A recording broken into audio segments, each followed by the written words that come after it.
Good morning प्यारे बच्चों, बहुत बहुत गुड मॉर्निंग। एक बार मुझे बता दो, ऑडियो वीडियो क्लियर है सबको? मेरी आवाज़ आ रही है? तो आज हमें करना है अपना आखिरी चैप्टर रिवाइज, कंपनी अकाउंट्स, जिसमें आज का हमारा टारगेट है वैसे 7 क्वेश्चंस का। ठीक है, 7 क्वेश्चंस करेंगे, जिसमें मॉडल टेस्ट पेपर का क्वेश्चन भी कवर है, रिवीजन टेस्ट पेपर का क्वेश्चन भी कवर है, PYQ क्वेश्चन भी कवर है। गुड मॉर्निंग, ठीक है, तैयार हो? ठीक है, तो पेन कैलकुलेटर निकाल के तैयार होकर मुझे बता दो। रेडी? करें शुरू? चलो ठीक है, तो बच्चे तैयार हैं, ऑल सेट। चलो तो करते हैं, फिर शुरू करते हैं। पहले क्वेश्चन नंबर 1 से शुरू करते हैं। आइए, ठीक है, तो सुंदर सुंदर करेंगे। क्वेश्चन नंबर 1 में लिखा है, following notes pertain to Snowberry limited balance sheet as on 31 March 2024। ठीक है, तो एक कंपनी की आपको बैलेंस शीट दे रखी होगी।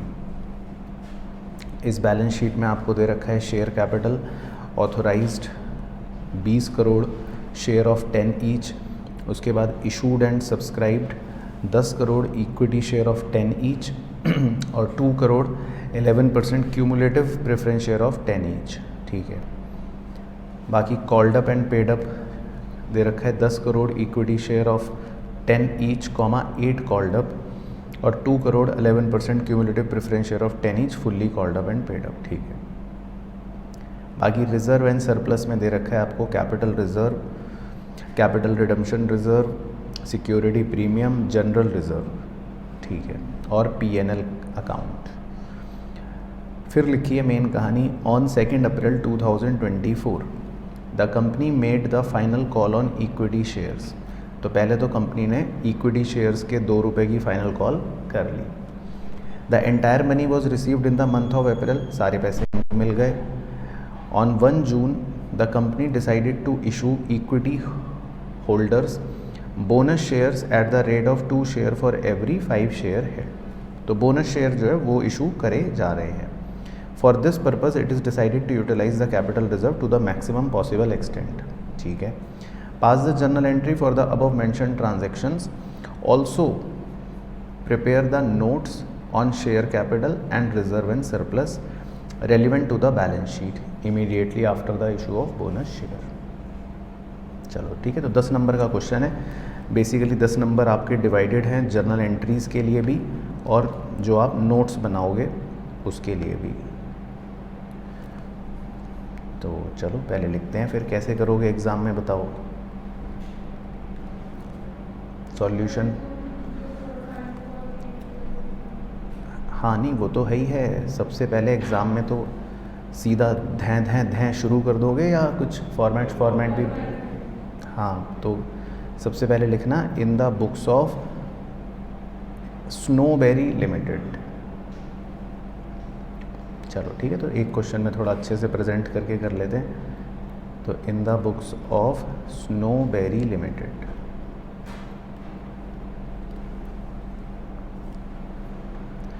तो जर्नल एंट्रीज जो है वो करनी है बेसिकली, तो फॉर्मेट आप अच्छा सा बना लेना और प्रॉपर डेट का कॉलम भी आएगा, डेट भी लिखनी है, पर्टिकुलर में एंट्री भी लिखनी है ना।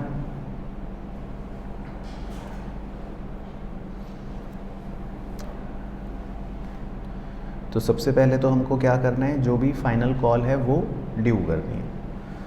तो जो हमारे इक्विटी शेयर्स हैं, है ना, equity shares 10 crore equity shares हैं, तो 10 करोड़ इक्विटी शेयर्स पर आपको 2 रुपये कॉल करना है, फाइनल कॉल। तो फाइनल कॉल की क्या एंट्री होगी?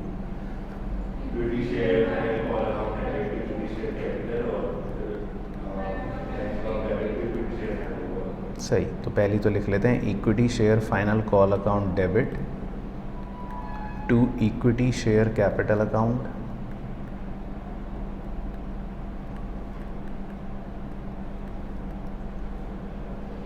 और दूसरी लिख लेते हैं बैंक अकाउंट डेबिट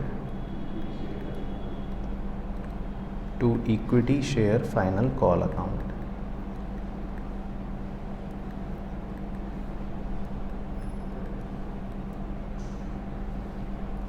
तो 10 करोड़ शेयर्स हैं और 10 करोड़ शेयर्स के 2 रुपये हो गए, तो 20 करोड़। तो कैसे लिखें, पूरे ही लिखें 20 करोड़?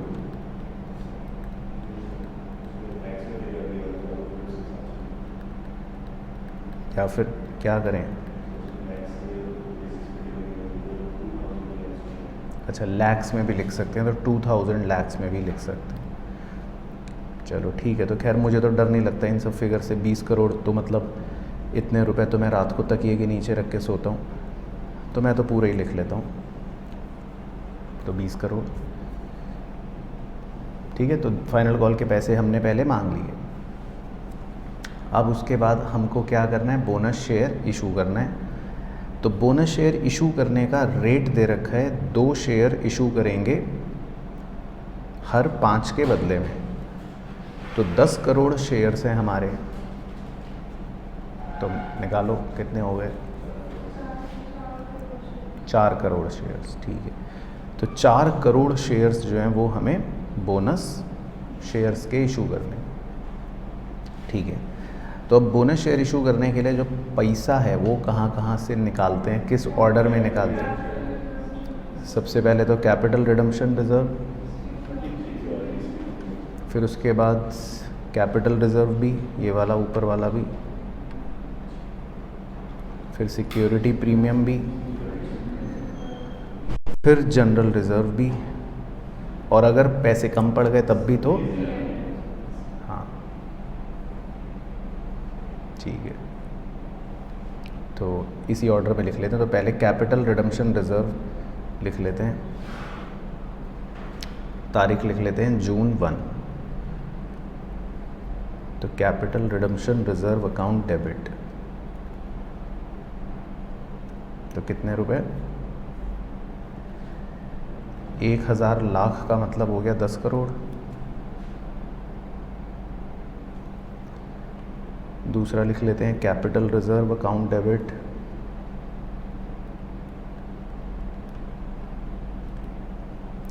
वो कितना दे रखा था, 4 करोड़ 85 लाख। तीसरा लिख लेते हैं सिक्योरिटीज़ प्रीमियम अकाउंट,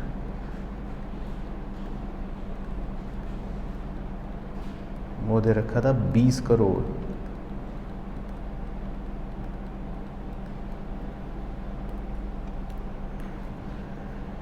तो हमें टोटल कितने रुपए चाहिए,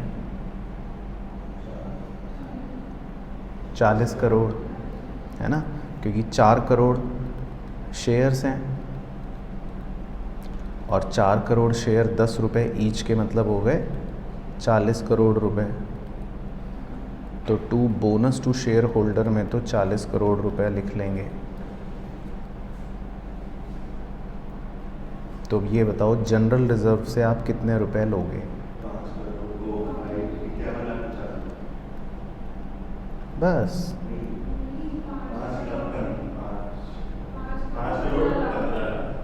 5 करोड़ 15 लाख। ठीक है, तो जनरल रिजर्व से आप 5 करोड़ 15 लाख रुपए ले लोगे।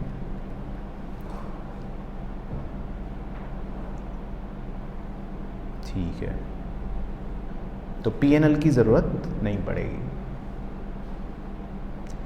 तो क्लियर हो गया जी बोनस टू शेयर होल्डर वाला। और फिर बोनस शेयर इशू करने की entry,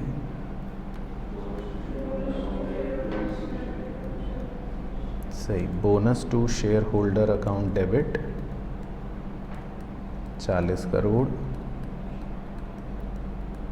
to equity share capital account,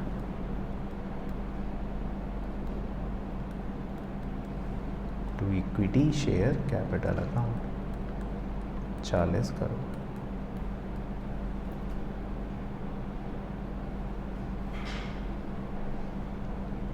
नहीं, ऑर्डर ऊपर नीचे भी कर सकते हो, ऐसा नहीं है। बस हाँ ये है कि जनरल रिजर्व 5 करोड़ 15 ही यूज़ करना है। बाकी आप सिक्योरिटी प्रीमियम ऊपर भी लिख सकते हो, सीआरआर नीचे भी लिख सकते हो, लेकिन जनरल रिज़र्व आपको मिनिमम यूज़ करना है। मतलब लॉजिक ये है कि जो स्पेसिफिक रिज़र्व्स होते हैं उन्हें पहले इस्तेमाल करना होता है, फ्री रिज़र्व को हमेशा अंत में इस्तेमाल करना है। चलो, तो ये तो हो गई एक कहानी। अब उसने कहा है नोट्स बनाकर दिखाओ, तो आपको नोट्स बनाकर दिखाना है शेयर कैपिटल का भी और रिज़र्व एंड सरप्लस का भी। तो वो बना लो मेरे साथ, सीख लो अच्छे से, ये ज़्यादा इम्पॉर्टेंट है क्योंकि बच्चे ये कई बार नहीं सीख पाते या बना पाते। ठीक है, तो नोट्स टू अकाउंट्स।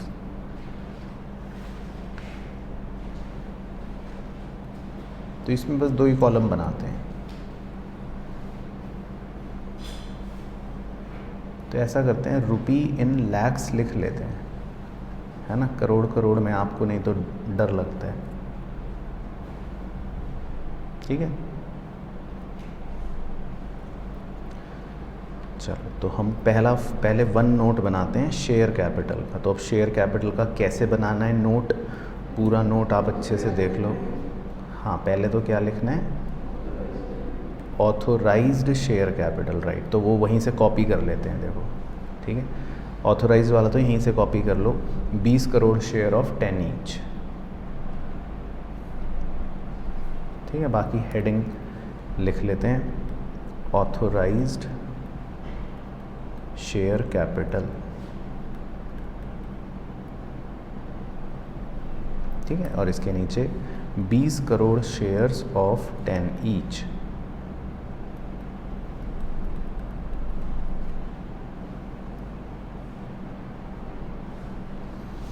तो कितना हो गया, 200 करोड़। तो 200 करोड़ का मतलब 20,000 लाख,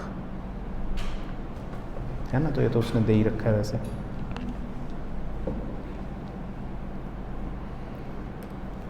फिर ऑथराइज्ड के बाद दूसरा लिखते हैं, issued comma subscribed and paid up, एक साथ ही लिख लेते हैं, कैपिटल।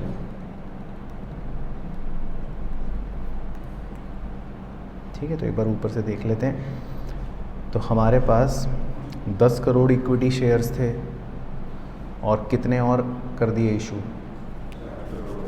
4 करोड़ आपने और बोनस वाले कर दिए, है ना। तो 10 करोड़ इक्विटी पहले से थे, 4 करोड़ और हो गए, तो कितने हो गए, 14 करोड़। ठीक है, तो बस यही ध्यान रखना है, 14 crore equity shares of ₹10 each fully paid, है ना। अब तो फुल्ली पेड हो ही गए। तो 14 करोड़ 10 रुपए ईच के, तो कितना हो गया, 140 करोड़, यानी 14,000 लाख। अब आपको इसके ब्रैकेट में क्या लिखना पड़ेगा, नंबर इस ब्रैकेट के हैं, नहीं तो 2 नंबर कट हो जाएंगे, सीधा याद रखना। अगर ये इंग्लिश नहीं लिखी तो 2 नंबर गए। बताओ इंग्लिश, हाँ, तो ये लिख लो इंग्लिश, लर्न कर लेना एग्ज़ाम के लिए कि आउट ऑफ द अबव। आपको यूज़र को बताना पड़ता है, नहीं तो यूज़र तो सोचेगा अरे वाह 14 करोड़ शेयर्स हैं कंपनी के। तो यूज़र को बताना पड़ता है कि out of the above comma 4 crore equity shares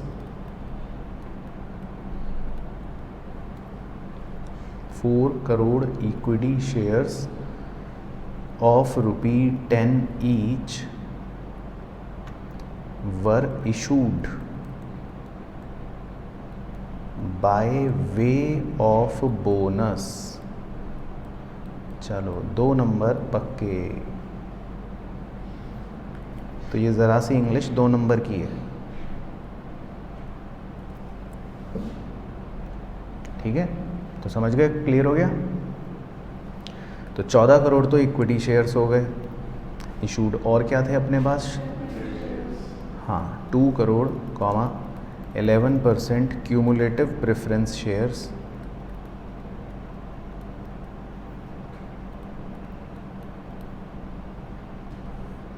of ₹10 each.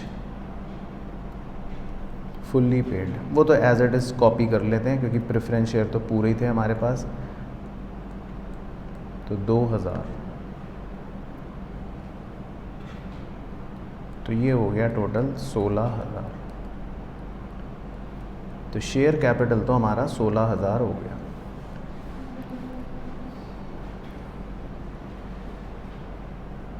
है ना। ऑथराइज शेयर्स में तो उसने 20 करोड़ शेयर्स दे रखे थे, तो 20 करोड़ शेयर्स में इक्विटी और प्रेफरेंस दोनों ही आ गए क्योंकि उसने अलग अलग नहीं बताए थे हमें। ठीक हो गया। अब दूसरा नोट कौन सा बनाना है? Reserve and surplus. तो वो बना लेते हैं दूसरा note, note number 2, reserve and surplus. तो ये वाला नोट कैसे बनाओगे?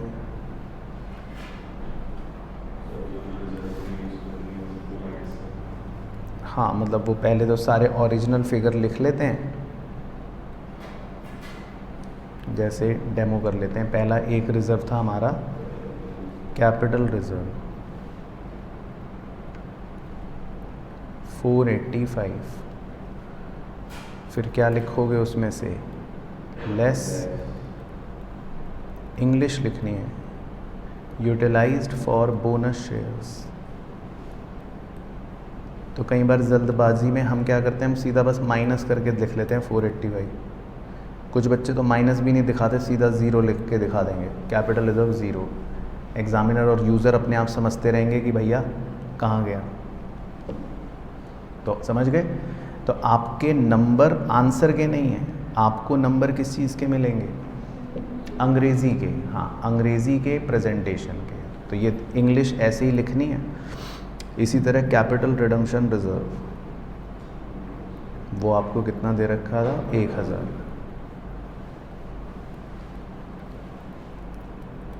तो उसमें भी प्रॉपर दिखाना पड़ेगा, less utilized for bonus shares. तो बेसिकली आपके नंबर हैं ड्रामे करने की, अंग्रेज़ी के, प्रेजेंटेशन के, आंसर के नहीं है। आंसर तो ज़ीरो पता ही है हमको। इसी तरह सिक्योरिटीज़ प्रीमियम, वो हमको दे रखा था 2000। तो less utilized for bonus shares.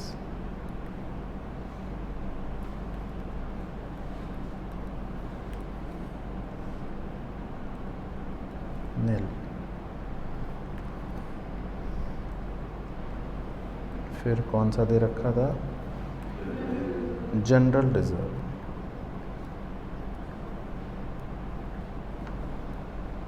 1040, less utilized for bonus shares. अब हमने बोनस शेयर में कितना यूज़ करा था जनरल रिजर्व? 515। ठीक है, तो कितना? 525।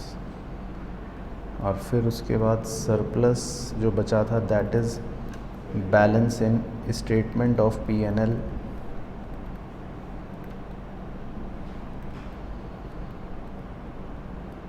$273।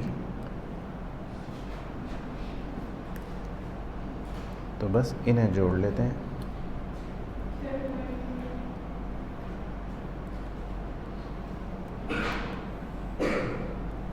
कितना आ गया? 798। ठीक, तो रिजर्व एंड सरप्लस में आंसर आ गया 798।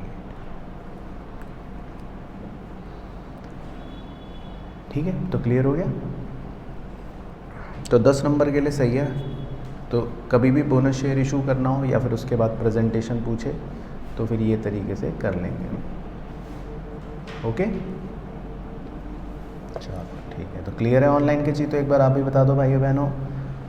पहला क्वेश्चन डन।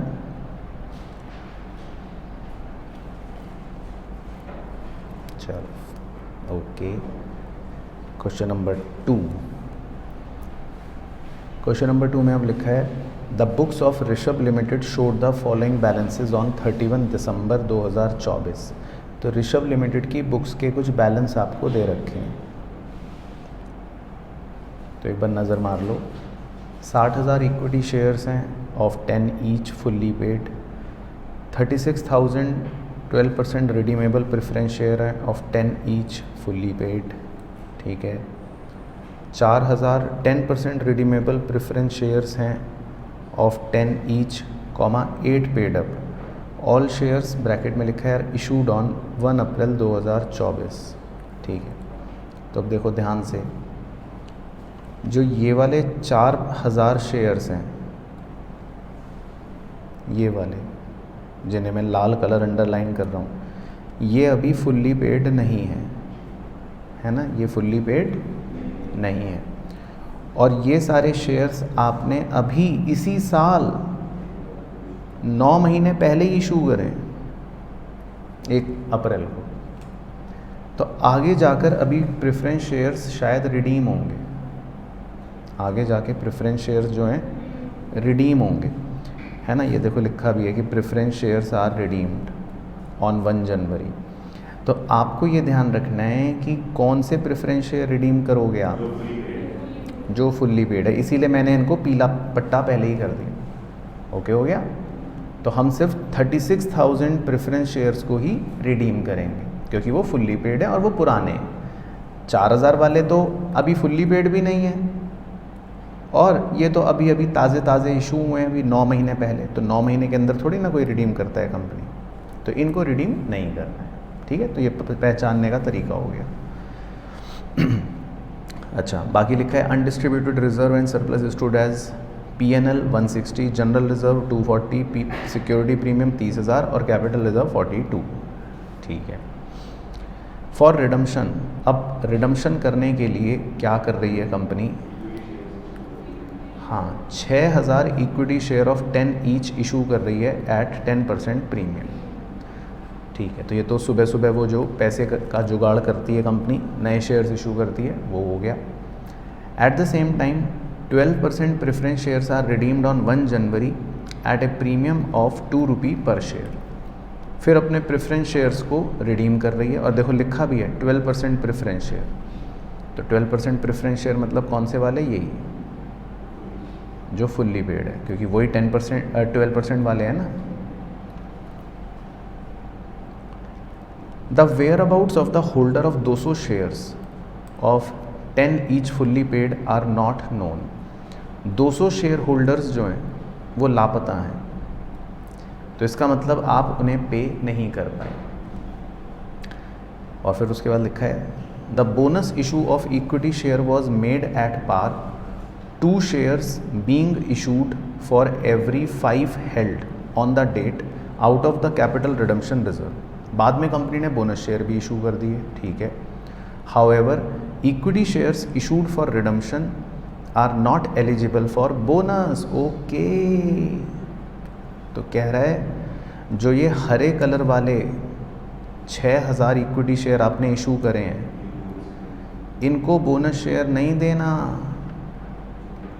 तो ध्यान रखना, ये 6,000 वाले जो हरे रंग के इक्विटी शेयर्स हैं, इनको बोनस शेयर नहीं मिलेगा। तो बोनस शेयर सिर्फ किनको देंगे हम, 60,000 जो ये शुरू में थे पुराने वाले, सिर्फ इनको बोनस शेयर देंगे।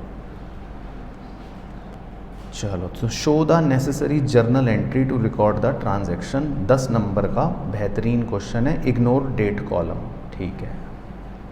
चलो, तो ये तो पक्का क्वेश्चन एग्ज़ाम में आने की चांसेस ही हैं। चलो, तो कैसे करें, सबसे पहले नंबर 1, ठीक है। तो वही ऑर्डर करते हैं जैसे हमने याद करा था। तो सबसे पहले नए शेयर इशू करते हैं, पैसों का जुगाड़ करते हैं, आ जाओ। तो नए शेयर इशू करते हैं, बैंक अकाउंट डेबिट, है ना जी, टू इक्विटी शेयर कैपिटल,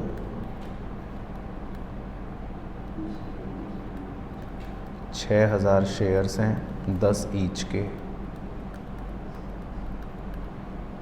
और 2 सिक्योरिटीज़ प्रीमियम।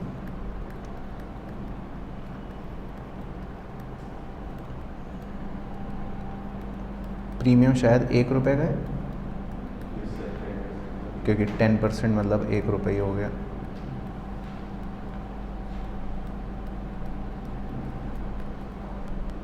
चलो ठीक है, तो सबसे पहले हमने नए शेयर्स इशू कर दिए, बाकी इन्वेस्टमेंट तो शायद कोई बेची नहीं थी, है ना, तो वो तो है ही नहीं। फिर क्या करते थे हम, अब ड्यू की एंट्री करते थे, मतलब ऑफिस बुलाते थे उन्हें, तो ऑफिस बुलाने की एंट्री लिख लेते हैं। 12% redeemable preference share capital account debit,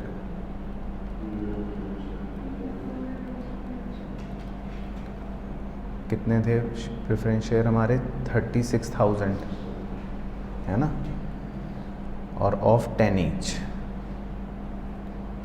तो 360, ठीक है।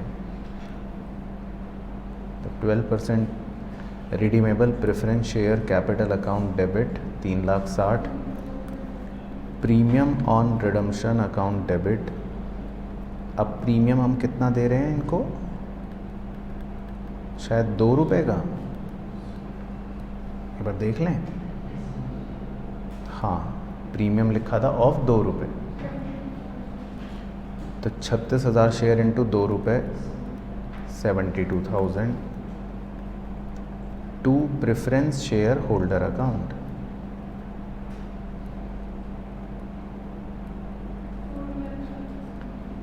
$4,32,000। तो ये तो हो गई ऑफिस बुलाने की एंट्री या ड्यू करने की एंट्री। फिर क्या करते थे हम, चेक फेंक के मारते थे इनके मुंह पर, यानी कि पे करते थे आप preference share holder account debit to bank account.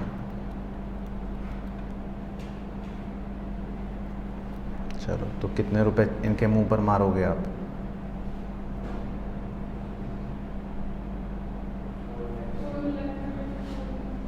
$4,32,000 गलत उत्तर हो जाएगा।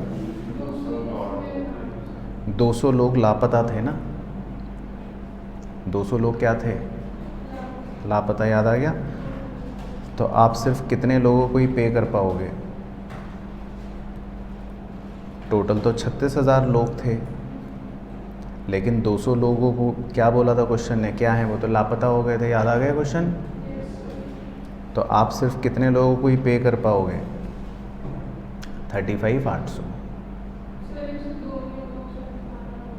अच्छा, 10 रुपये का शेयर था, ओके, तो 10 रुपये का शेयर था और 2 रुपये प्रीमियम 12,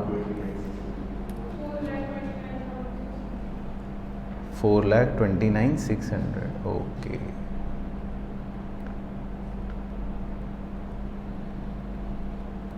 चलो, तो पहले ये वाला खेल क्लियर हो गया। तो कुछ बच्चे एग्ज़ाम में इसमें गलती कर देते हैं, तो यहाँ स्टार लगा देते हैं। तो समझ गए वो 200 नॉट नोन वाली लाइन का क्या सिग्निफिकेंस है, तो वो बस एग्ज़ाम में आपको वो फिगर चेंज करके 200 की जगह बोल देगा 300 लोग लापता हो गए या 500 लोग लापता हो गए। तो जितने लोग लापता हो जाएं उनको पे मत करना। अच्छा, फिर शाम को 5 बजे आप चाय पी रहे हो, तो ये प्रीमियम ऑन रिडम्पशन को क्या करना है, राइट ऑफ करना है, ठीक है। तो प्रीमियम ऑन रिडम्पशन को क्रेडिट कर लेते हैं, 72,000 है ना, और कहाँ से राइट ऑफ कर लेते हैं, P&L अकाउंट से, ठीक है। तो ये हो गई राइट ऑफ की एंट्री।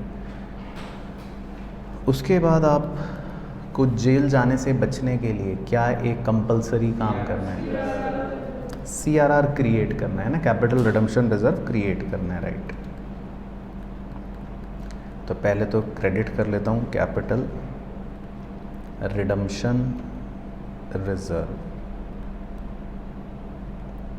अब कितने रुपए का क्रिएट होगा, इसका भी फार्मूला आपको रटवाया था, राइट। ऊपर की एंट्रियों में एक जगह मैंने 1 बनाया है और एक जगह 2 बनाया है, याद आ गया पीले कलर का पट्टा, हाँ। तो 1 - 2 तो 3,60,000 - 60, तो इसका मतलब आपको 3 लाख रुपए का CRR क्रिएट करना पड़ेगा। अब 3 लाख रुपए का जो CRR क्रिएट होगा वो ऑब्वियसली फ्री रिजर्व से होगा। तो एक बार वो देख लेते हैं क्या क्या फ्री रिज़र्व है हमारे पास। पहले तो जनरल रिज़र्व यूज़ कर लो, ये फ्री होता है 240 का, तो पहले हमेशा जनरल रिज़र्व यूज़ कर लो, ठीक है। इसमें सिर्फ फ्री रिज़र्व ही यूज़ कर सकते हो आप, इसमें सिक्योरिटी प्रीमियम वगैरह कुछ नहीं। और अभी भी पैसे कम पड़ गए 60,000, तो वो PNL से यूज़ कर लो, सही। तो फिर आपको जेल नहीं होगी, आपने CRR क्रिएट कर लिया, ठीक है।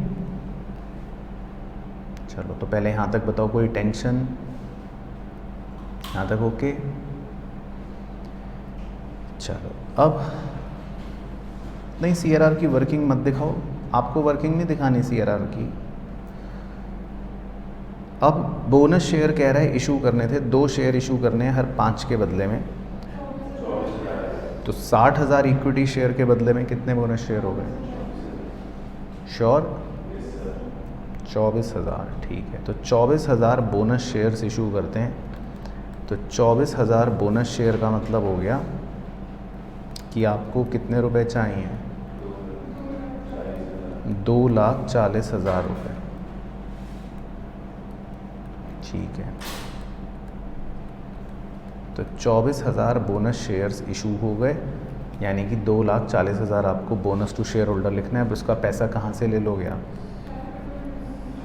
CRR से। तो CRR account debit 2,40,000 to bonus to share holder.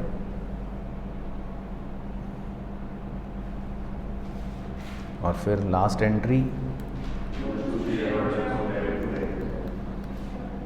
Bonus to, हाँ, शेयर होल्डर अकाउंट डेबिट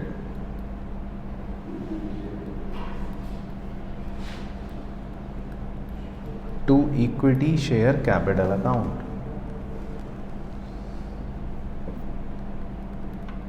तो इसमें बोनस शेयर्स जो हैं किनको नहीं देने? जो 6,000 वाले थे नए इक्विटी शेयर, उनको मना करा था, तो वो नहीं करने। तो मैं बोनस की हल्की सी कैलकुलेशन यहाँ दिखा देता हूँ। तो बोनस शेयर हम सिर्फ 60,000 इक्विटी शेयर्स जो थे पुराने वाले, उन्हीं को देंगे, है ना, 2/5। तो 24,000 शेयर बोनस मिलेंगे,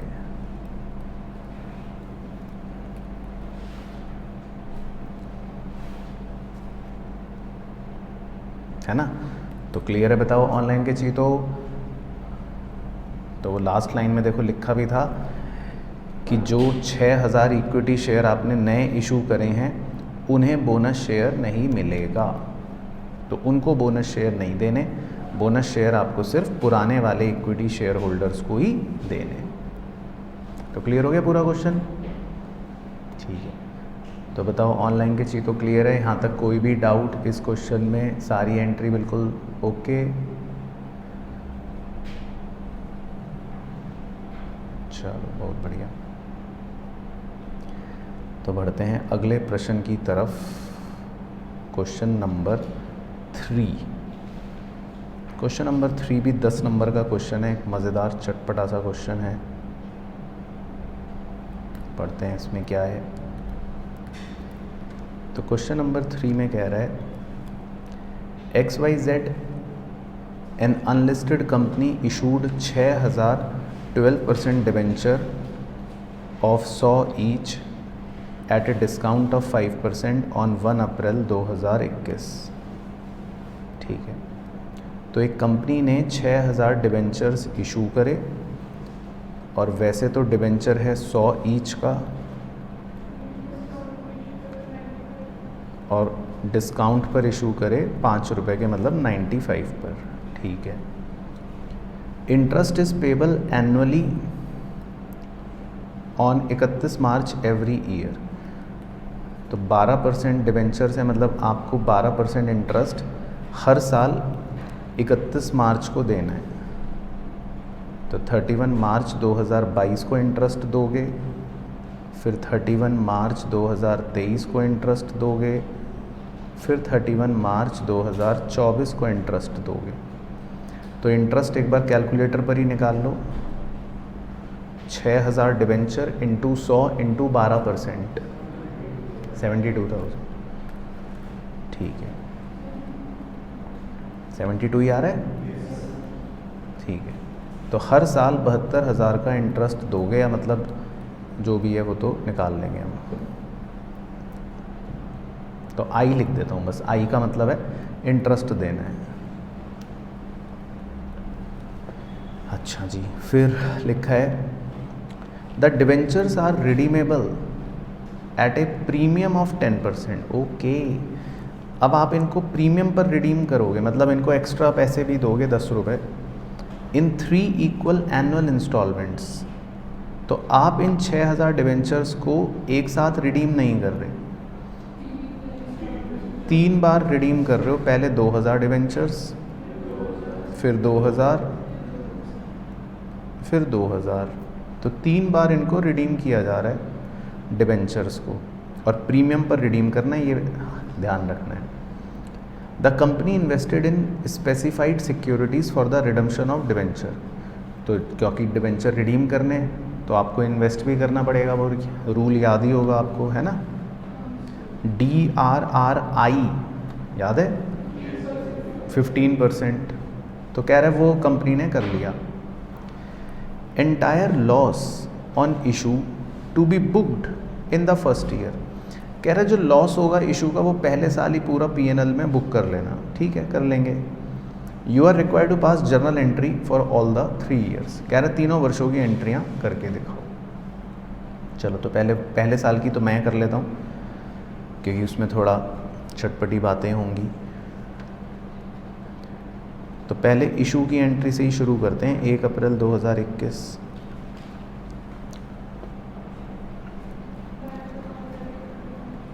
हाँ, तो पहली एंट्री तो bank account debit to debenture application and allotment account.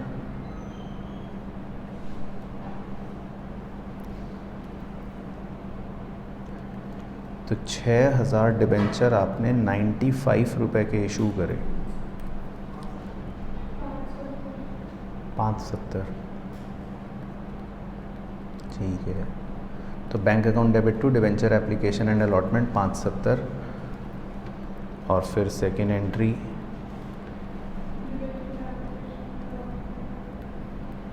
Debenture application and allotment account debit में तो 570 आ ही जाएगा। Loss on issue of debenture debit अभी छोड़ देता हूँ, चलो। 12% डिबेंचर में तो 100 रुपये फेस वैल्यू आएगी, 6 लाख।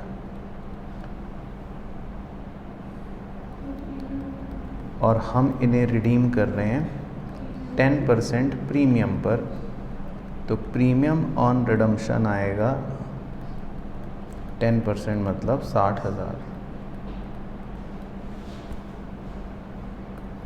चलो, तो अब आपको लॉस ऑन इशू बताना है कितना है। श्योर? ठीक है, तो लॉस ऑन इशू आ गया 90,000। सही है। तो वैसे भी कर सकते हो और वैसे भी कर सकते हो, मतलब बैलेंसिंग फिगर देखोगे तब भी, और नहीं तो 30,000 का डिस्काउंट और 60,000 का प्रीमियम। तो डिस्काउंट और प्रीमियम दोनों को मिलाकर ही लॉस बन जाता है।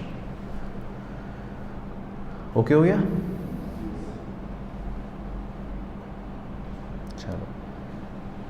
अब जो है, हाँ, अब जेल जाने से बचने के लिए एक तो क्या क्रिएट कर लें, रिज़र्व, DRR वाला है ना, क्योंकि हमें डिबेंचर्स रिडीम करने हैं,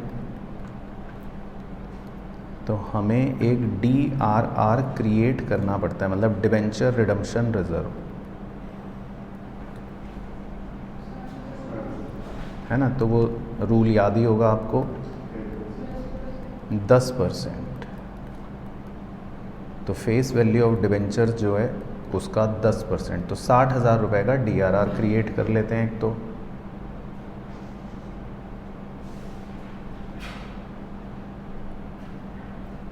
और जेल जाने से बचने के लिए एक इन्वेस्टमेंट भी परचेज कर लेते हैं, तो DRRI मतलब इन्वेस्टमेंट खरीद लेते हैं, अकाउंट डेबिट टू बैंक। नहीं, 90 की नहीं खरीदनी, इसका नियम होता है कि आप इस साल कितने रिडीम करने वाले हो डिवेंचर, प्रोपोर्शनेट बेचते रहें। हाँ, वो भी कर सकते हो, लेकिन ICI के साथ चीता बना करना मतलब कुल्हाड़ी और पैर दोनों के साथ ऊपर नीचे कूदना, है ना। तो इससे बेटर है कि हम ICI वाले ही फॉलो कर लें। और वैसे भी जो रूल है वो रूल भी थोड़ा सा अंग्रेज़ी ये कहती है, DRR तो हम एक बार बना सकते हैं। इन्वेस्टमेंट खरीदने के लिए नियम जो होता है वो ये कहता है कि आपको इस साल कितने डिवेंचर्स रिडीम करने हैं, इस साल कितने रिडीम करने हैं बताओ, सिर्फ 2000 ही रिडीम करने हैं ना।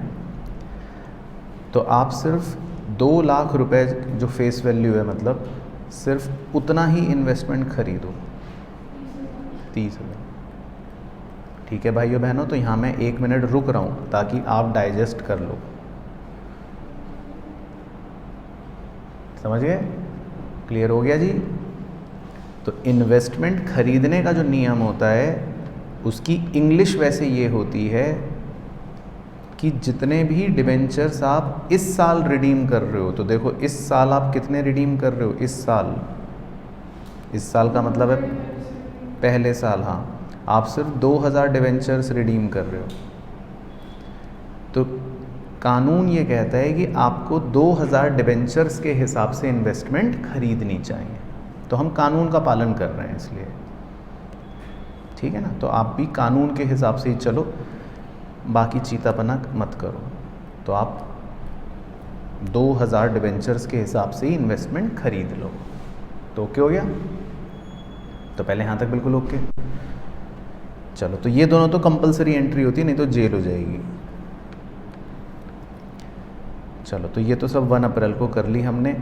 अब ईयर एंड पर क्या करते हैं, तो सबसे पहले तो उसने कहा था कि लॉस को क्या कर दो, पूरा राइट ऑफ कर दो। उसने कहा था कि entire loss should be return of in first year, तो पहले साल ही इस लॉस को पूरे को ही राइट ऑफ कर देते हैं। आ जाओ, तो to loss on issue of debenture credit कर लेते हैं, पूरा का पूरा जो था 90,000।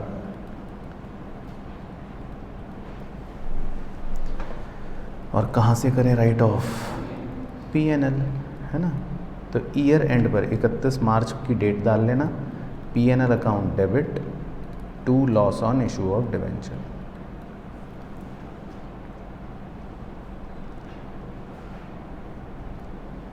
ठीक है, फिर 31 मार्च को हमें एक और काम करना है, इंटरेस्ट भी कह रहा है देना है, तो इंटरेस्ट की एंट्रीज लिख लेते हैं। Debenture interest account debit to, मतलब बैंक भी लिख सकते हो डायरेक्टली, या पहले टू डिबेंचर होल्डर लिख लो और अगली एंट्री में debenture holder account debit to bank लिख लो। इसको एक साथ भी कर सकते हो, लेकिन ज़िंदगी में एक बार फाउंडेशन का एग्ज़ाम देना है, उसमें एक बार डिबेंचर का क्वेश्चन आएगा कभी ज़िंदगी में, तो रूट करके ही कर दो, क्या दिक्कत है, थोड़ा ड्रामा कर ही लो। जहाँ इतने ड्रामे हो रहे हैं तो एक ड्रामा और सही। तो कितना था इंटरेस्ट? 72,000। तो ये हो गया जी इंटरेस्ट का कार्यक्रम कंप्लीट। और अब फाइनली वो काम जिसके लिए हमारा जन्म हुआ है, रिडीम करने की पूरी प्रक्रिया। तो सबसे पहले तो सुबह उठते ही क्या करना है बताओ? इन्वेस्टमेंट बेचनी है ना सबसे पहले तो। हाँ, पहले तो वो इन्वेस्टमेंट बेचो। तो bank account debit to DRRI। तो जो 30,000 की इन्वेस्टमेंट खरीदी उसको बेच दो अब। तो सबसे पहले सुबह उठते ही इन्वेस्टमेंट बेच दो। फिर उसके बाद 10:30 बजे ऑफिस बुलाओ ड्यू करने की एंट्री, 12% डिवेंचर अकाउंट डेबिट, सिर्फ 2 लाख रुपए। Premium on redemption account debit,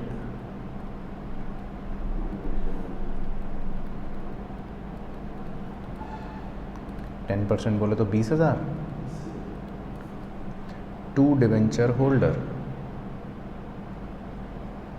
तो टू डिवेंचर होल्डर कितना आएगा?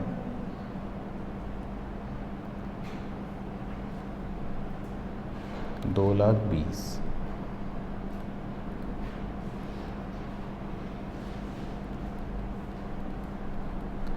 फिर इनको पे करने की entry, debenture holder account debit to bank,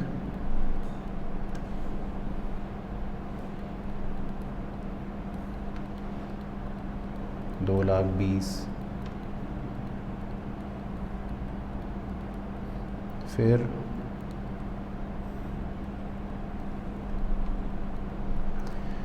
अब शाम को 5 बजे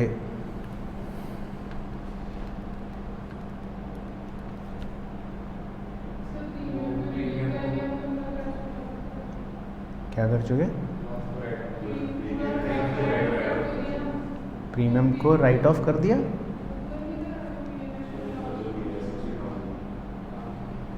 कहाँ? वो तो लॉस को राइट ऑफ करा था।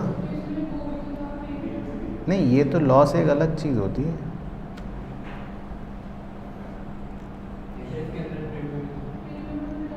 प्रीमियम तो ये है बेसिकली। बट चलो ठीक है, आप वैसे कह रहे हो तो ठीक है, क्योंकि इसमें हम इशू के टाइम से ही करते हुए आ रहे हैं, तो इसको अलग से अब राइट ऑफ मत करो, यही बोल रहे हो ना? ठीक है। फिर चलो उसके बाद 6 बजे जेल जाने से बचने के लिए क्या करना है?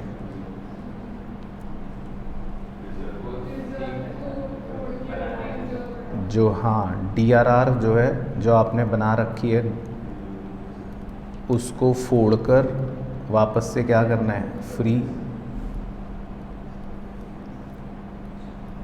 है ना? नहीं तो जेल हो जाएगी ना। अभी देखो, जो कानूनी रिक्वायरमेंट्स हैं वो तो पूरी करनी पड़ेंगी। तो DRR account debit to general reserve, तो कितना रुपए? या पूरे 60,000?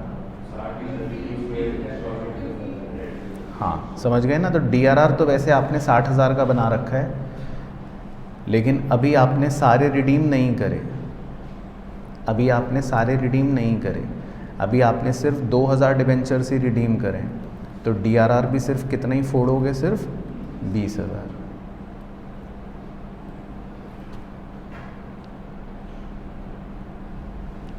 चलो सही, परफेक्ट। तो मतलब टेक्निकली ये 1 साल की एंट्रियाँ हो गई।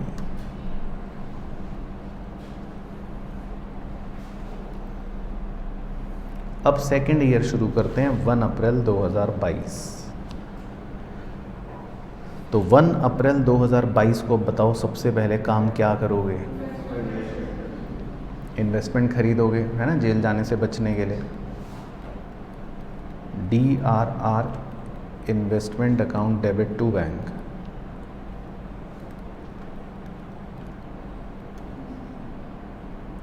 नहीं पार्थ भाई, अगर क्वेश्चन लॉस को पूरा राइट ऑफ ना करवाता 1 साल तो फिर हम टुकड़ों में करते। तो वो तो क्वेश्चन ने एक साथ राइट ऑफ करवा दिया, नहीं करवाता तो फिर हम टुकड़ों में करते। तो कितनी इन्वेस्टमेंट खरीदोगे? 30,000, वो तो सेम ही रहेगी। अब उसके बाद DRR तो बनाना नहीं, वो तो ऑलरेडी बना ही हुआ है।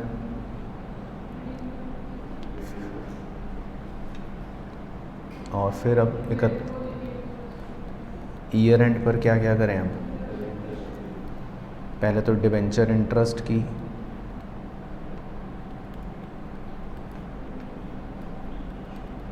Debenture interest account debit to debenture holder,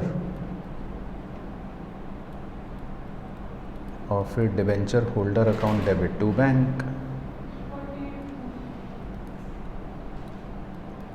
तो निकालो इंटरेस्ट। श्योर? कैसे निकाला? क्योंकि अब सिर्फ 4,000 डिबेंचर्स बचे हैं।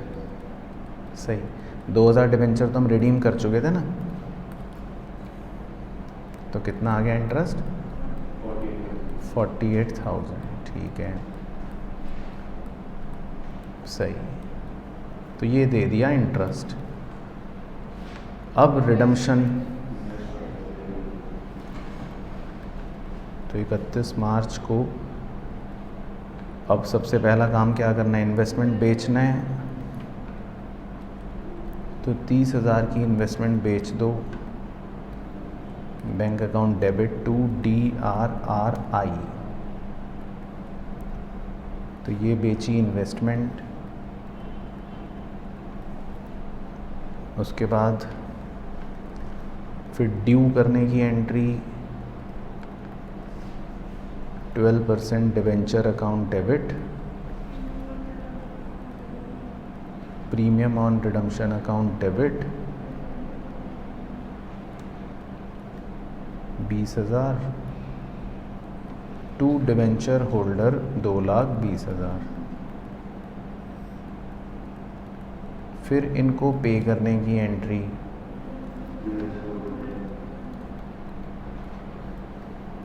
Debenture holder account debit to bank. फिर प्रीमियम राइट ऑफ करने की अलग से करने की ज़रूरत नहीं है। फिर जेल जाने से बचने के लिए DRR को जनरल रिजर्व में ट्रांसफ़र कर देते हैं, लेकिन पूरा नहीं करना, सिर्फ 20,000 ही करेंगे, क्योंकि अभी हमने 2,000 ही डिबेंचर्स रिडीम करें हैं।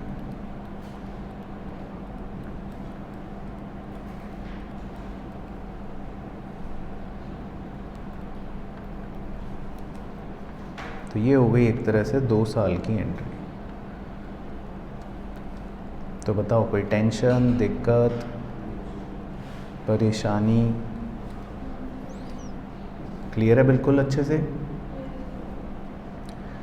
अब तीसरे वर्ष की भी एंट्रियां करनी है। तो तीसरा वर्ष शुरू होगा, तो तीसरे वर्ष में भी क्या करना है? सबसे पहले तो 1 अप्रैल इन्वेस्टमेंट खरीदनी है। तो 1 अप्रैल 2023 इन्वेस्टमेंट खरीद लेते हैं, DRRI account debit to bank. तो वो तो वही 30,000।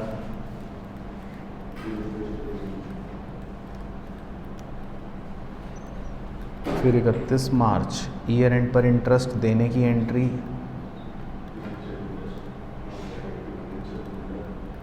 Debenture interest account debit to debenture holder. अच्छा, 24,000, ठीक है। और debenture holder account debit to bank.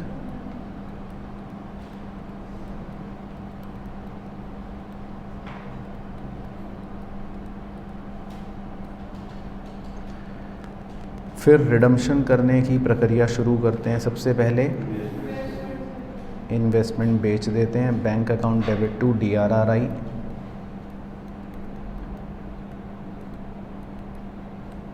$30,000।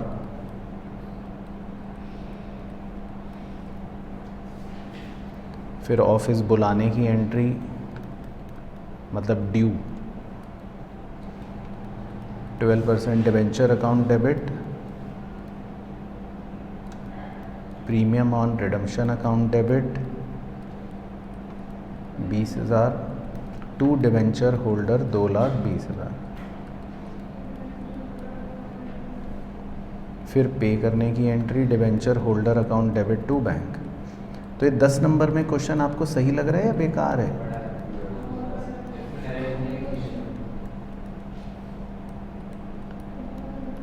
But इसमें मेहनत तो सोचने की तो नहीं करनी, लिखने की करनी है। तो जिसको कुछ ना आता उसके लिए क्वेश्चन अच्छा है एग्ज़ाम में, मतलब लिखने की मेहनत है, दिमाग की कम है। अच्छा, फिर पेमेंट करने के बाद रिज़र्व ट्रांसफ़र कर लेते हैं। तो इसमें कितनी एंट्रीज हो गई टोटल, ये गिनो।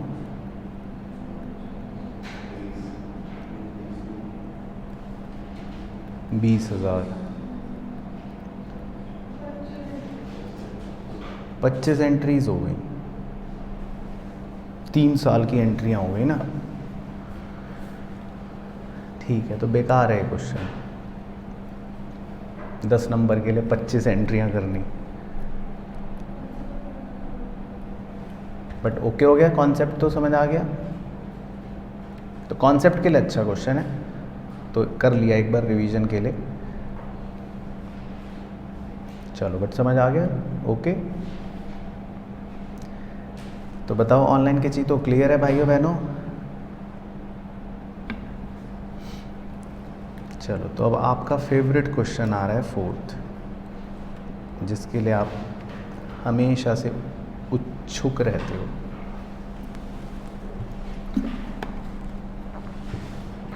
बताओ कौन सा है ये क्वेश्चन? शेयर्स का, शेयर इशू करने का। चलो, तो इसमें थोड़ा सा अब आपको काम पे लगाया जा सकता है।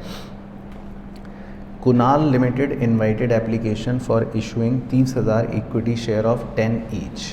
30,000 शेयर हैं, 10 रुपये ईच। Amount was payable 1, 2, 3, 4। ठीक है, बहुत सिंपल। उसके बाद the issue was fully subscribed. Arun, to whom 300 shares were allotted, failed to pay allotment money and his shares were immediately forfeited after allotment. ठीक है। Ajit, to whom 450 shares were allotted, failed to pay first call, his shares were also forfeited after first call. ठीक है। Afterwards the second and final call was made.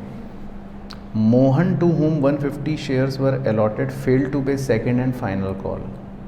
ठीक है। His shares were also forfeited. Okay. तो मतलब सारे ही बदमाश हैं जो पैसे नहीं दे रहे और उनके शेयर फोरफीट हो रहे हैं।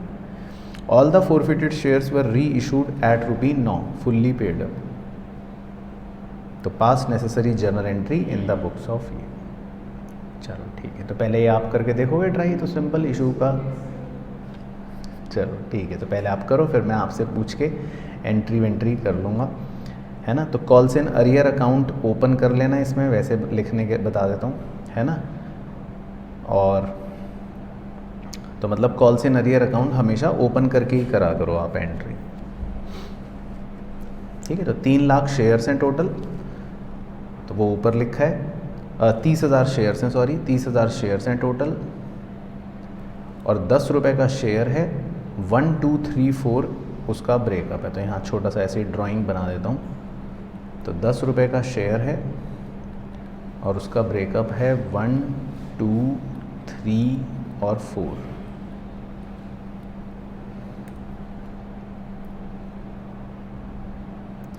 बाकी इसमें अरुण, अजीत और मोहन 3 लोग दे रखे हैं।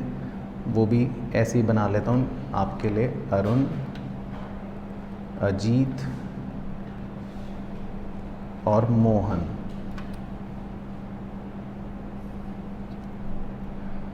जिनकी कहानी कुछ ऐसी दे रखी है। अरुण जो है उसके पास 300 शेयर्स हैं, उसने अलॉटमेंट के पैसे नहीं दिए और उसके शेयर अलॉटमेंट के बाद फॉरफिट हो गए।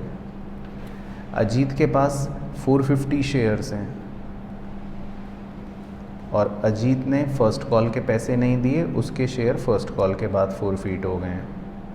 और मोहन के पास 150 शेयर्स हैं, मोहन ने फ़ाइनल कॉल नहीं दिया और मोहन के शेयर्स फ़ाइनल कॉल के बाद फॉरफिट हो गए। तो बेसिकली ये क्वेश्चन का स्ट्रक्चर है। ठीक है, तो क्लियर हो गया क्वेश्चन। चलो ठीक है जी, तो आप करो, अब अपने हुनर का प्रदर्शन दिखाओ, फिर देखते हैं, आपसे पूछ पूछ के एंट्री करते हैं थोड़ी देर में।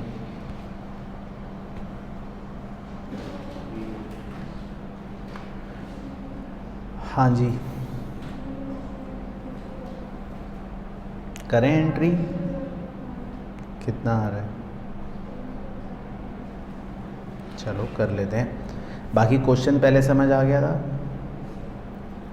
तो टोटल 30,000 शेयर्स थे, है ना, और बाकी तो ये मैंने आपको बता ही दिया, अरुण, अजीत और मोहन। तो सबसे पहले फ़र्स्ट एंट्री मैं शॉर्ट में लिख देता हूँ, आप अच्छी अच्छी लिख के बताना।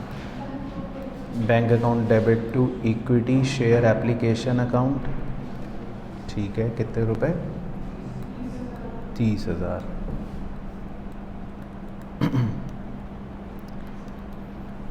उसके बाद equity share application to equity share capital,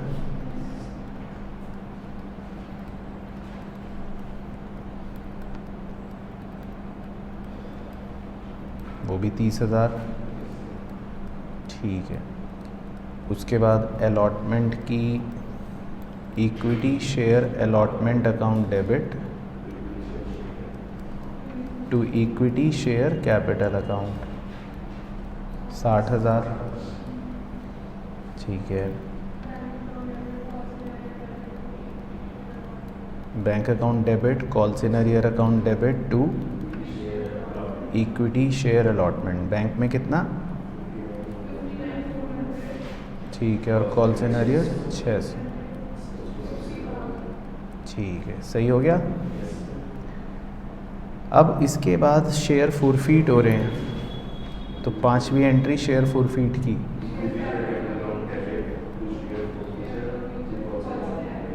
सही। तो equity share capital account debit कितना? 900, टू शेयर फॉरफीचर, सही, 300, टू कॉल सिनेरियर 600। तो ये पहले आदमी के शेयर फॉरफिट हो गए। ओके, कोई दिक्कत? अब फर्स्ट कॉल के पैसे मांगते हैं, equity share first call to equity share capital, कितने रुपए? 89,100, ठीक है, 3 रुपये, और सिर्फ कितने शेयर्स पर? 29,700। हाँ, क्योंकि 300 शेयर तो फॉरफिट हो गए, तो उन पर फर्स्ट कॉल नहीं लेना। फिर फर्स्ट कॉल के पैसे मिलने की एंट्री,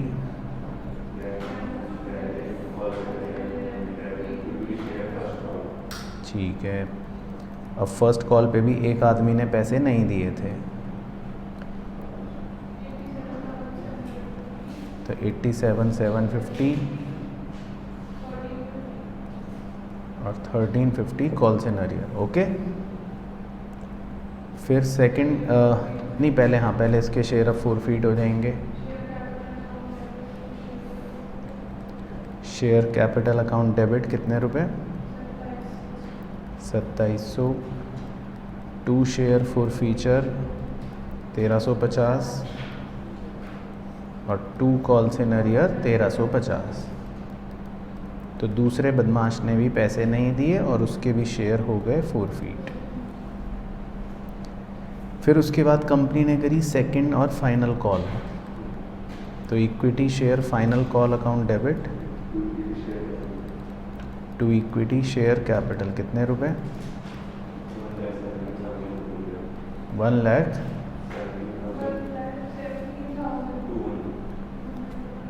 200 क्यों? कितने शेयर लेंगे हम? सिर्फ 29,250 और 4 रुपए की फाइनल कॉल। फिर फाइनल कॉल के जब पैसे मिलेंगे तो bank account debit, call in arrear account debit to equity share final call, क्योंकि एक आदमी ने फाइनल कॉल के पैसे भी नहीं दिए थे।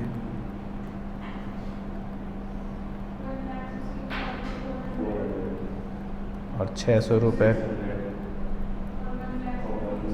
सही। फिर इसके शेयर भी हो गए फॉरफीट, तो शेयर कैपिटल में कितने रुपए? 1500, शेयर फॉरफीचर 900,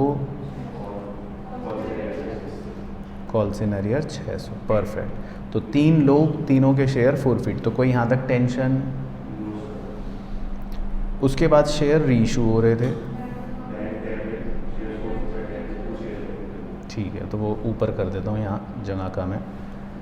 तो शेयर रीइशू की entry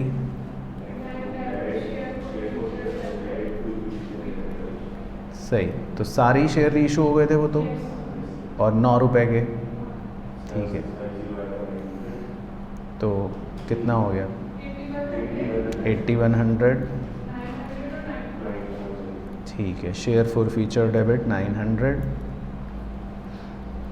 to equity share capital 9000, ठीक है। तो ये हो गए शेयर्स, 900 शेयर रीइशू। और फिर फाइनली कैपिटल रिजर्व में ट्रांसफ़र कर देते हैं।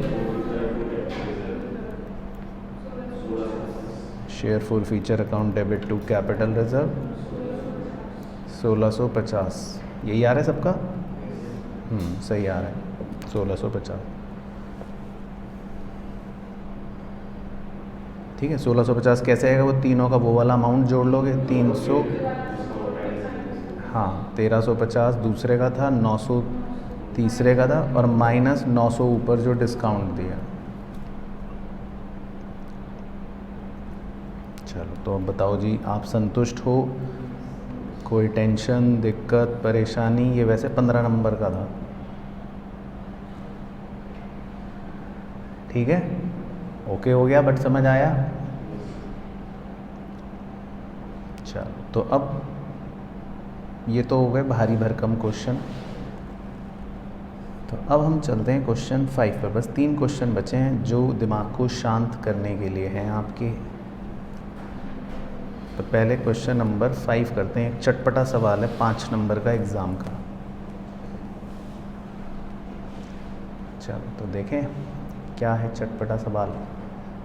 Strawberry farms limited issued 20,000 11% debentures of 100 each at a discount of 5%, payable 50 rupee on application and 45 rupee on allotment।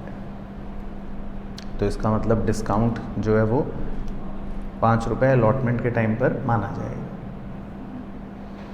Redeemable after 3 years, 3 साल बाद कह रहा है रिडीम करेंगे। केस 1 में लिखा है एट प्रीमियम ऑफ 2%, और केस 2 एट डिस्काउंट ऑफ 2%, ठीक है। पास necessary entry for issue of debenture, कह रहा है इशू ऑफ डिवेंचर की एंट्री करके दिखाओ।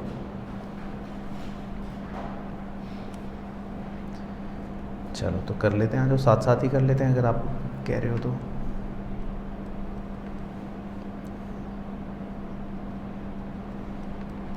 तो पहले केस 1 कर लेते हैं। तो 20,000 डिवेंचर इशू करते हैं, 11% डिवेंचर हैं 100 ईच के, 5% का डिस्काउंट है, 50 रुपी ऑन एप्लीकेशन है। तो पहले फर्स्ट एंट्री तो क्या होगी, bank account debit to debenture application, 20,000 debenture into 95, अच्छा सॉरी इंटू 50, ओके। तो कितना आएगा, 10 लाख, ठीक है। फिर सेकेंड एंट्री,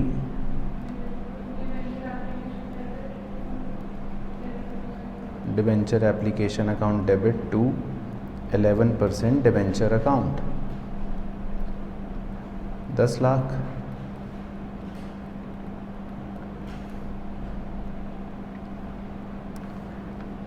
फिर अलॉटमेंट की entry, debenture allotment account debit, loss on issue of debenture debit to 11% debenture account.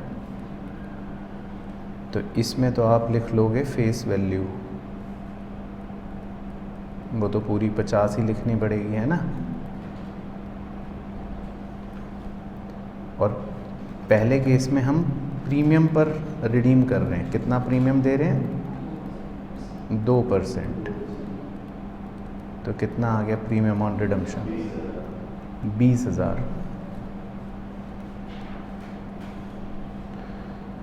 बाकी लॉस जो है उसमें डिस्काउंट भी होगा 5 रुपये का, और 20,000 का ये लॉस भी मतलब प्रीमियम भी होगा, तो 1,20,000। और डिबेंचर अलॉटमेंट जो है वो आपके 45 रुपये के हिसाब से हो गया होगा 9 लाख। तो यही है जी।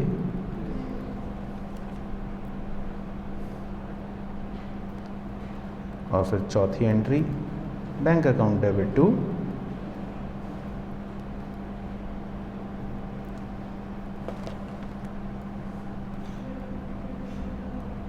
Debenture allotment account, 9 lakh. तो ये तो हो गया पहला केस कि जब आपके डिबेंचर इशू हो रहे हैं डिस्काउंट पर और रिडीम हो रहे हैं 2% के प्रीमियम पर। तो पहले क्लियर है ये वाला।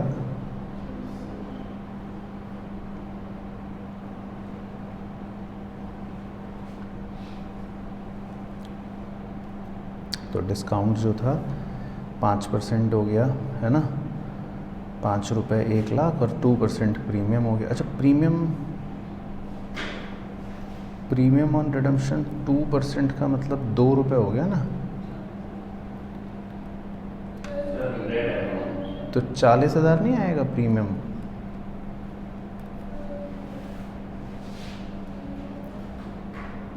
$20,000 डिबेंचर्स है ना, क्योंकि और 2 रुपये है प्रीमियम। तो 40,000 आएगा। तो लॉस भी आपका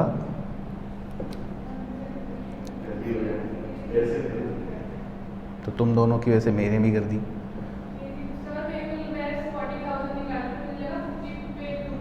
हाँ नहीं 40,000 भी आएगा ना, क्योंकि प्रीमियम ऑन रिडम्पशन 2% मतलब है 2 रुपये, और 20,000 डिबेंचर्स हैं, तो प्रीमियम ऑन रिडम्पशन कितना होगा, 40,000। सही है, अब सही है। चलो, तो ये तो हो गया केस 1। बाकी फोर्थ एंट्री तो सही है ही, bank account debit to debenture allotment account. अब केस 2,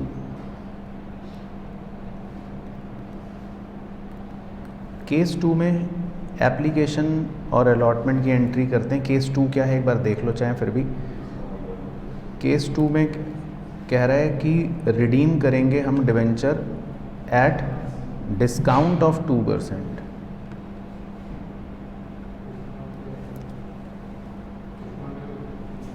तो बताओ, रिडीम करेंगे डिबेंचर एट डिस्काउंट, तो अब क्या होगा बताओ। ऑनलाइन के चीज़ तो अब क्या करें भाइयों बहनों।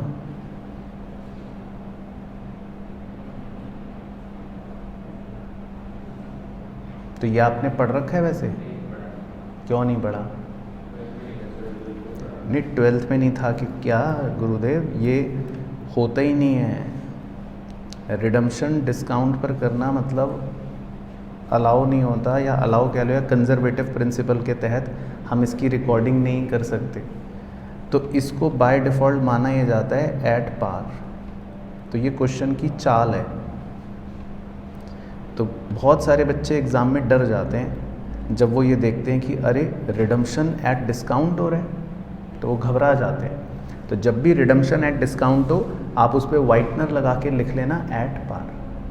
तो आपको नॉर्मल एंट्री करनी है, आपको एंट्री ऐसे करनी है जैसे रिडम्पशन पार पर हो रहा हो। तो नॉर्मल एंट्री कर लेते हैं। आ जाओ केस 2 में। पहली एंट्री कर लो, bank account debit to debenture application.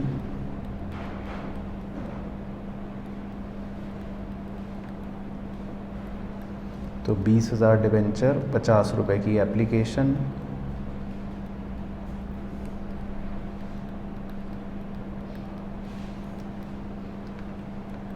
फिर second entry, debenture application account debit to 11% debenture.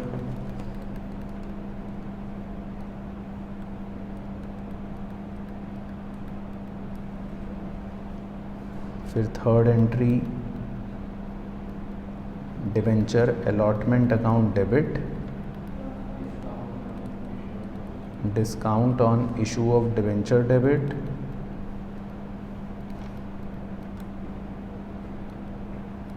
कितना था discount? 1 lakh to 11% debenture account. इसमें फेस वैल्यू 10 लाख। और फिर bank account debit to debenture allotment. मतलब आपको नॉर्मल बस इशू की एंट्री करनी है। और इस केस का मतलब ये होता है कि हम रिडम्पशन पार पर कर रहे हैं। तो आपको मतलब कुछ भी प्रीमियम ऑन रिडम्पशन नहीं लिखना, कुछ नहीं लिखना, अपना नॉर्मल एंट्री करनी है, काम ख़त्म है ना। तो ये कभी कभी डराने के लिए आपको दे देगा रिडम्पशन एट डिस्काउंट, जो कुछ नहीं होता। समझ के देखो क्वेश्चन की चाल। क्लियर हो गया?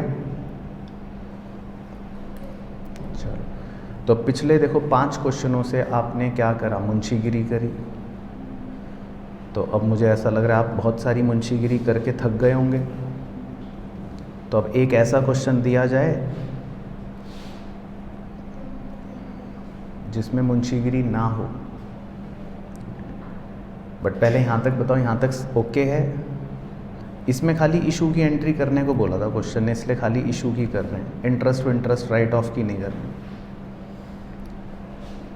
चलो तो बताओ ऑनलाइन के चीज़। तो यहाँ तक बिल्कुल ओके, कंफर्टेबल, कोई दिक्कत टेंशन परेशानी तो नहीं है मन में? और अगर है भी तो आपकी गलती। चलो, तो क्वेश्चन 6 में आपको अकाउंटिंग नहीं करनी, आप बच गए, थैंक गॉड। क्वेश्चन 6 में आपको सिर्फ कैलकुलेशन करनी है। आपको ये निकालना है कि कितने इक्विटी शेयर्स अलॉट किए जाएंगे और कितना अमाउंट कैश दिया जाएगा, बस। तो कैलकुलेशन करनी है। तो पहले अपना आप ट्राई करके देखें, मैं भी पढ़ रहा हूँ तब तक, फिर देखेंगे क्या आ रहा है। तो एक company had issued 40,000 12% debenture of 100 each on 1 April. The debenture were due for redemption on 1 March 2024, ठीक है, 4 साल बाद। The terms of issue of debenture provided that they were redeemable at a premium of 5%, ठीक है, 5% का premium दोगे। The company offered an option to debenture holder to convert the redeemable value of 20% of there holding into the equity share, nominal value 10 at a predetermined price of 15, and the payment in cash for the remaining debenture. 50 debenture holders holding totally 5,000 debentures did not exercise the option. 5,000 debentures ने मना कर दिया।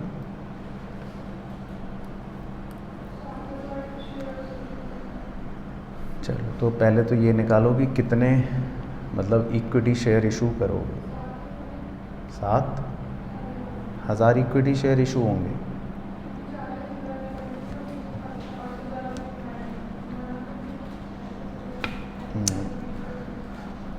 तो धीरे धीरे करो, मतलब जल्दी नहीं करना है, सही करना है, वो उद्देश्य है।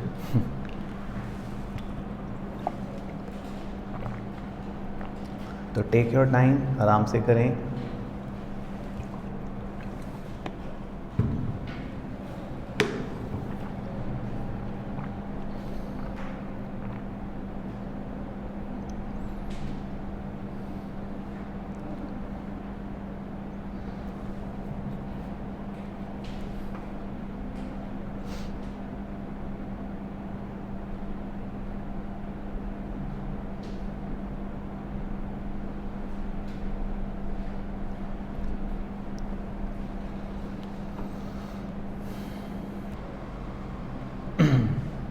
बताओ जी। 7,000 इक्विटी शेयर और कितना अमाउंट कैश? श्योर? चलो तो एग्ज़ाम में कैसे करोगे? मतलब हवा में या अंग्रेज़ी लिखनी पड़ेगी? ठीक है, तो मैं थोड़ा सा कायदे कानून से लिखवा देता हूँ। तो आपके टोटल 40,000 डिवेंचर्स हैं, जिसमें से 5,000 डिवेंचर्स ने तो कह दिया कि भाई हम तो कन्वर्जन नहीं कराएंगे।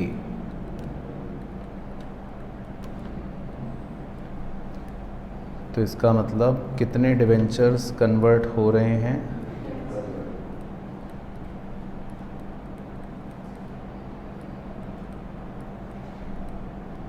तो इसका मतलब 35,000 डिवेंचर्स कन्वर्जन के लिए ऑप्ट कर रहे हैं, है ना। अब कन्वर्जन पोर्शन जो है, जो कंपनी ने अलाउ करा है, वो है सिर्फ मात्र 20%। यही था। तो इसका मतलब कितने डिवेंचर्स कन्वर्ट होंगे? Number of debentures to be converted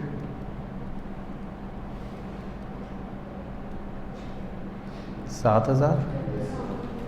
तो 7,000 डिवेंचरों को हम कन्वर्ट कर लेंगे, राइट। अब इन 7,000 डिवेंचर्स की रिडम्पशन वैल्यू निकालते हैं।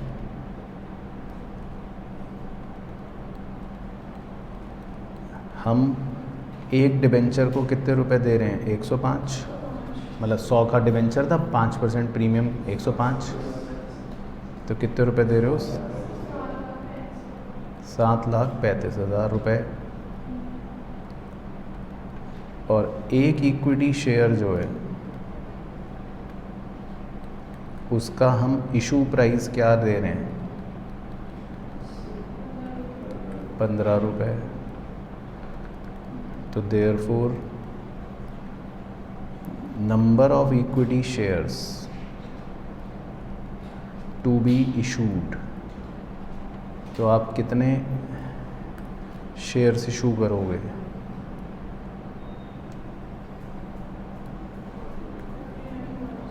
49,000। तो ऑफलाइन के चीते तो गलत थे, ऑनलाइन के चीते सही थे। तो हम कितने शेयर्स इशू करेंगे? 49,000 इक्विटी शेयर्स।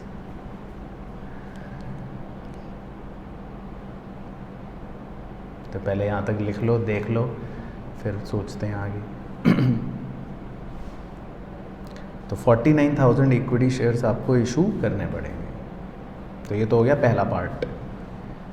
लेकिन अब दूसरा पार्ट भी क्वेश्चन पूछ रहा था कि कितना अमाउंट कैश में पे करोगे रिडम्पशन पे। तो बताओ कैश में कितना अमाउंट पे करना है?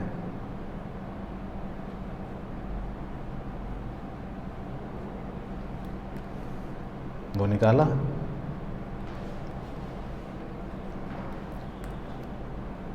अब कैश कितना पे करोगे?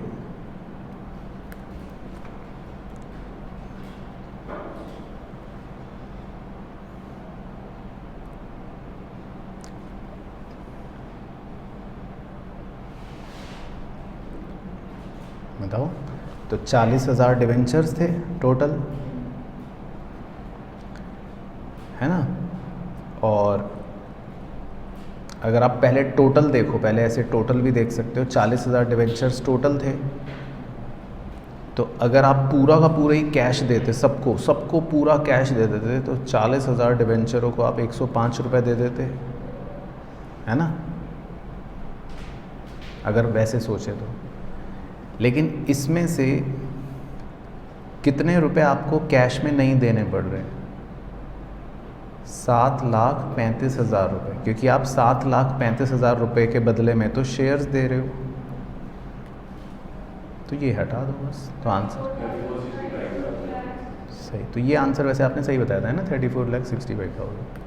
तो इसका मतलब हमें 34,65,000 रुपये कैश देने पड़ेंगे।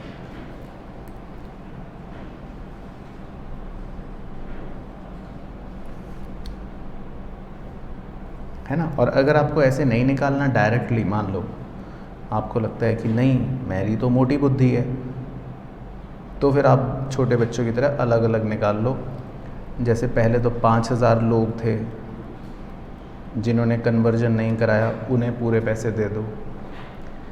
और जो 35,000 डिवेंचर्स थे उसमें से 20% तो कन्वर्ट हो गए थे, तो 80% जो कन्वर्ट नहीं हुए उन्हें भी 105 रुपये फिर दे दो। फिर इन दोनों को जोड़ लो, तो इन दोनों को भी जोड़कर 34,65,000 ही आ जाएगा। तो कैसे भी कर सकते हो, जैसे आपको दिल अच्छा लगे वैसे कर लो, ठीक है। तो ये भी तरीका सही है और वो भी तरीका सही है, कैसे भी कर लो, आंसर आएगा 34,65,000। ओके, हो गया।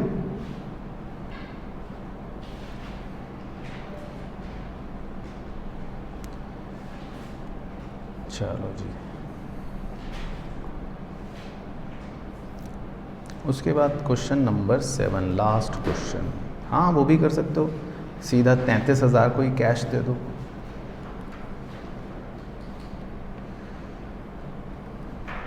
तो भी वही आंसर आ जाएगा, कैसे भी कर सकते हो। चलो, तो ये एक 15 नंबर का आपकी सेवा में, ये एक एग्ज़ाम में आया हुआ PYQ क्वेश्चन है, तो हो सकता है आपके एग्ज़ाम में भी आ जाए। P Limited issued 6 lakh equity share of 10 each at a premium of ₹2 per share, payable as 3 on application, 5 on allotment including premium and balance in 2 calls of equal amount। ठीक है। Application were received for 8 lakh share and pro rata allotment was made to all the applicants।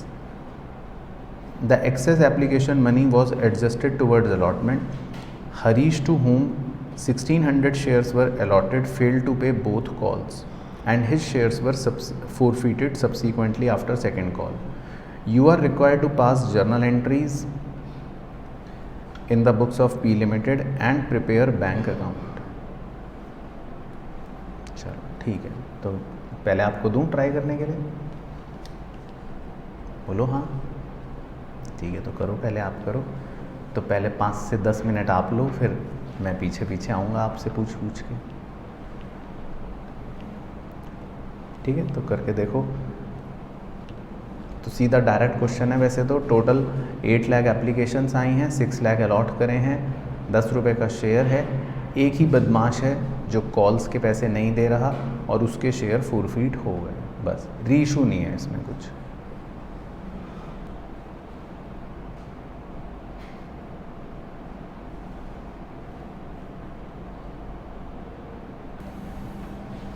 हाँ जी,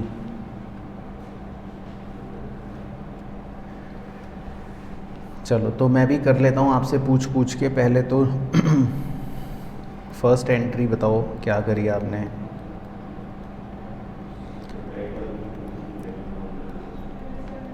पहले तो हाँ entry तो सारी करनी है आपको। Bank account debit to share application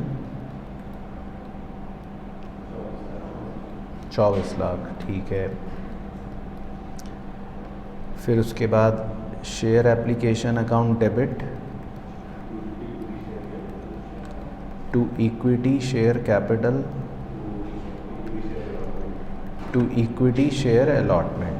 तो ये सबको क्लियर है क्योंकि इसमें प्रोराटा अलॉटमेंट हो रहा है, तो थोड़ा सा पैसा एक्स्ट्रा अलॉटमेंट में 6 लाख शायद एडजस्ट होगा और कैपिटल में 18 लाख, ठीक है।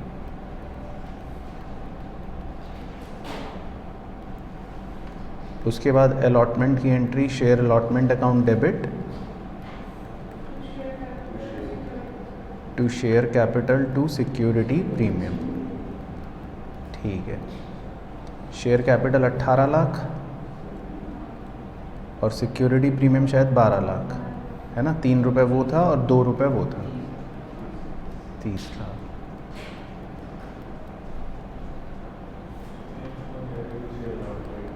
और bank account debit to share allotment 6 lakh पहले ही एडजस्ट हो चुके, तो सिर्फ 24 लाख। तो पहले शुरू की 4 एंट्रीज देखो, आप कंफर्टेबल हो, कोई दिक्कत टेंशन परेशानी तो नहीं?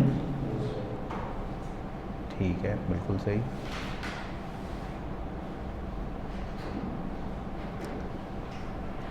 अब फर्स्ट कॉल की एंट्री शेयर फर्स्ट कॉल 2 रुपये की थी शायद, तो 12 लाख टू शेयर कैपिटल। अब इसमें एक कॉल से नरियर भी था,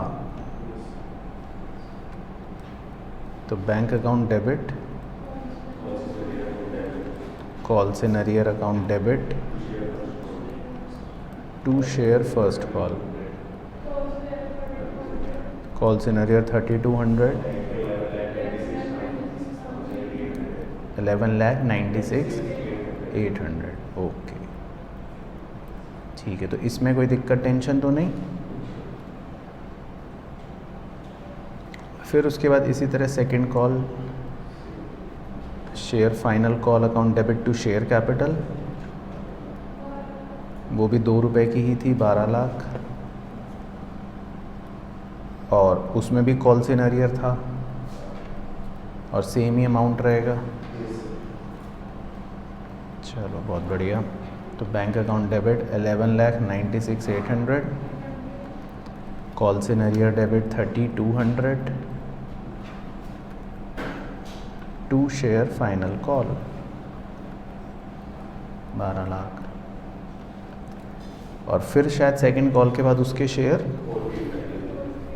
फोरफीट हो गए थे, तो फोरफीट की एंट्री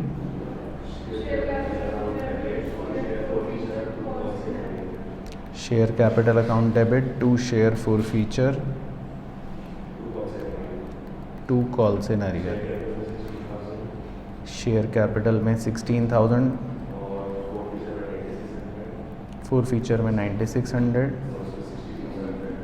और इसमें 6,400। कॉल से नरियर आप देखोगे तो क्लोज हो जाता है, तो ऊपर 2 बार डेबिट हुआ जैसे,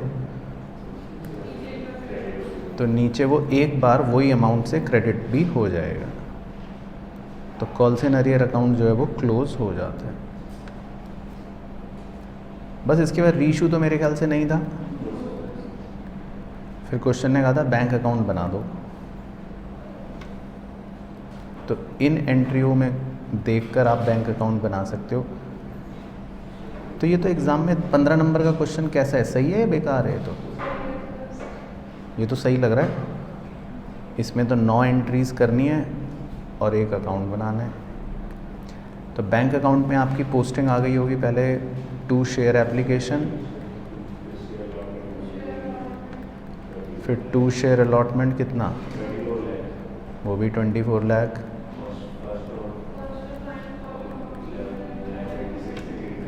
$11,96,800, और उसमें भी फाइनल कॉल में भी है,